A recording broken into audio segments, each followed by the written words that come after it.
Good morning, YouTube. I'm about to show you how to make a traditional corn pudding. A little bit sweet, a little bit savory, and completely delicious. Golden, buttery, fabulous. It's just about perfect. All right, let's cook, y'all. We got a family to feed. All right, we are making a level 5000 Southern side dish. We are making corn pudding, and we're starting with a whole bunch of corn on the cob.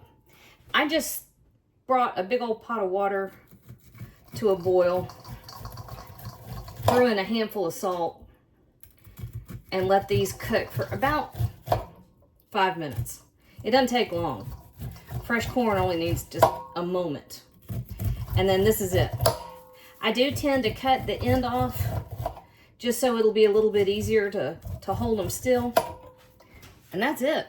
Now, let me tell you a secret about these. If you are in the middle of summer and you got a whole bunch of these guys, if you're making corn all day long just because you got a bunch, hang on to these because you can simmer these and make corn stock. It's the most delicious stuff you ever had. You can make corn chowder and corn soup and it'll taste like you're a genius. Okay, anyway, this is all you do at this point, right? So we're just gonna cut all this corn off of all these cobs and I'll see you back here in a second. All right, here we go. So corn pudding is one of those, it's one of those dishes in a long tradition of Southern dishes where you take something kind of healthy and turn it into a dessert. So that's what we're gonna do here. So we've got all that corn that we just cut off the cob, which, you know, not much better than fresh corn. We have 3 tablespoons of flour and a 1/4 cup of sugar, which is not bad. Could have been a lot worse. So, you know, I don't want to hear it. And then we have 2 teaspoons of baking powder, not baking soda, and about a teaspoon kosher salt. And actually, good Lord, corn is fabulous. And I'll give it another little teaspoon. Fresh corn, barely cooked. I mean, just kiss it. Just barely, just mwah, with the heat. I could just probably eat that entire thing. It is so good. All right, and then I need a bigger bowl. Hold on. Because I got to whisk up the eggs. All right, so then I've got 6 eggs. And I've got my oven. And you don't have to kill yourself whisking the eggs. But I've got my oven preheated to 350 degrees. And then I've got a whole stick of butter. That's half a cup. Wow, this dish just keeps getting better and better. So we're doing this.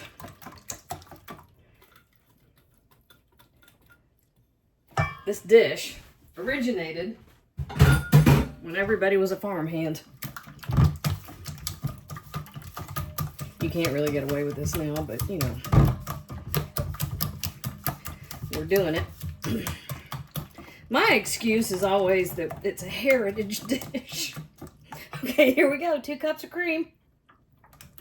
I do teach my kids these things because this is how I kind of relay family stories. And you know what? We don't do it all the time, but we do it sometimes.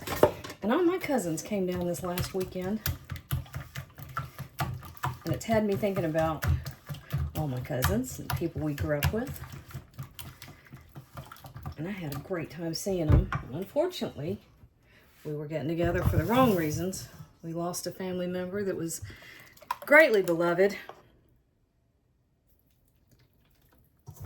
So every once in a while, you gotta make the things that just make you think of the people you love, right?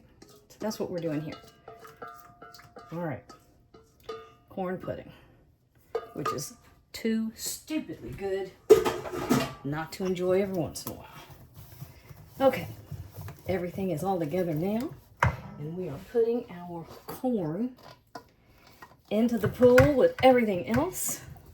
My grandfather used to grow corn on his farm, and he was a gentleman farmer, and he would take a salt shaker out to the garden.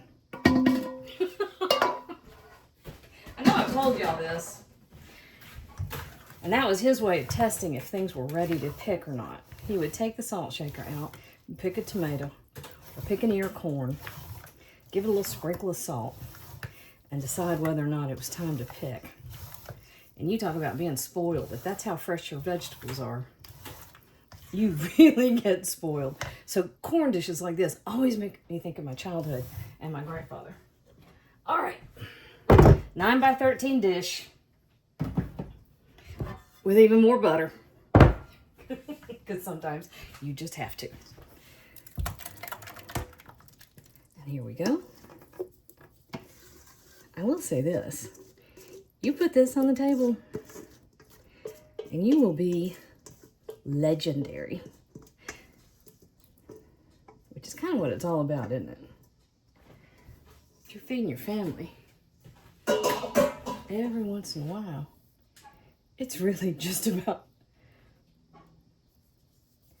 how much you can make them talk about the meal they just had. All right, we are going into our 350-degree oven. I'll meet you back here. I forgot to tell you, it's 45 minutes. All right, I gotta wash some dishes. Okay, first of all, I gotta say, it smells like $1 million. And I was gonna try to just sneak a little out of the corner. There's no sneaking out of this one.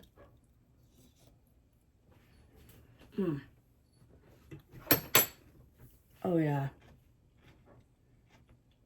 I don't care what it's made out of. It is worth it. Man, that's good. Oh yeah.